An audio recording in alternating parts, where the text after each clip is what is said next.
xogayaha guud ee dowladda hoose magaalada Hargeysa Cali Xasan Cawaale ayaa waxa uu sheegay in laga foojiray isla markaana laga koobiyay saxiixiisa iyo waliba shaambadiisa waa sidoo hadalka u dhigay isagoo arimahan ka hadlayna waxa uu yiri kaas waa fayl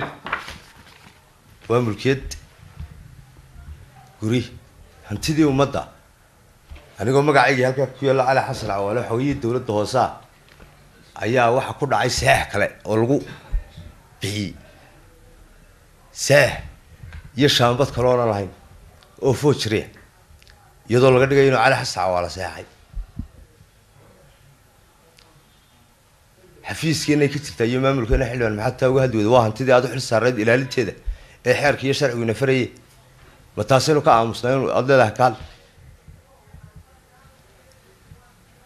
sharcigu inuu sareeyo waa tii inuu xukuumadda u dooraray xukuumaddeena ku shaqeynaysa iyo in la dagaalamo wixii musuqmaasuqa iyo wixii islaafsado musuqmaasuqu ma lacag la xado waa mismanagement iyo ku tagrifal awoodeed oo qofku lahayn tana kamid ah ma ogi marka hantidaas baaritaan bay ku jirtaa dhammaan hay'adii ku shaqada lahaana waan u diray reportka laakiin xilliban de waxyaalaha inoo qarsoon ee halka ay marayso inaynu ka hadalnaa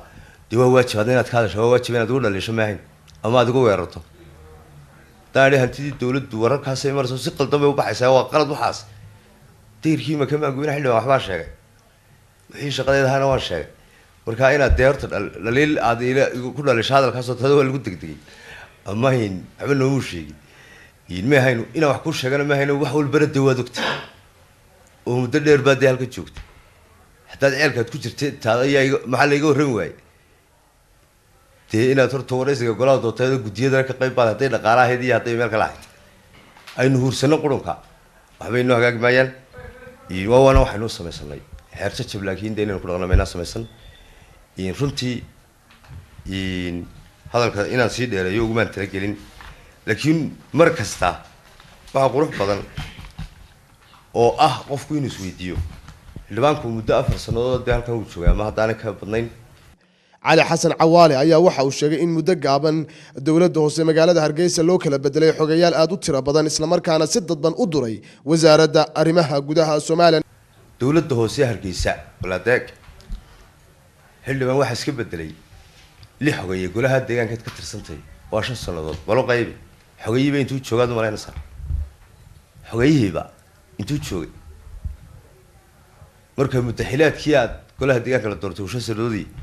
li xogayaal ay marayaan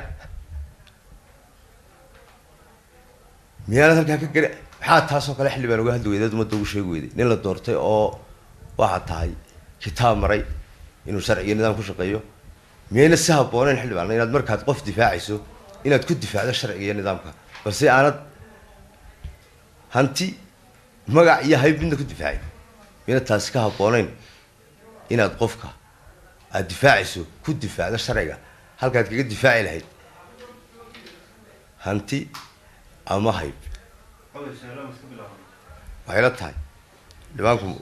malaha de sharciga iyo nidaamka hadii wax laga sheego wuxuu u arkay qalad marka dhibaanka waa saxaya anu markasta waxaan jecelahay sharciga lagu xisaabtamo aniga sharciga lagu xisaabiyo isaga sharciga lagu xisaabiyo qof sharciga ka weyn ma jiree sharciga iyo nidaamka qofka lagu xisaabiyo taasaan ku soo gabagabeynaya عبد الرشيد عبد الوهاب حسين يونيفرسال تي في Hargeysa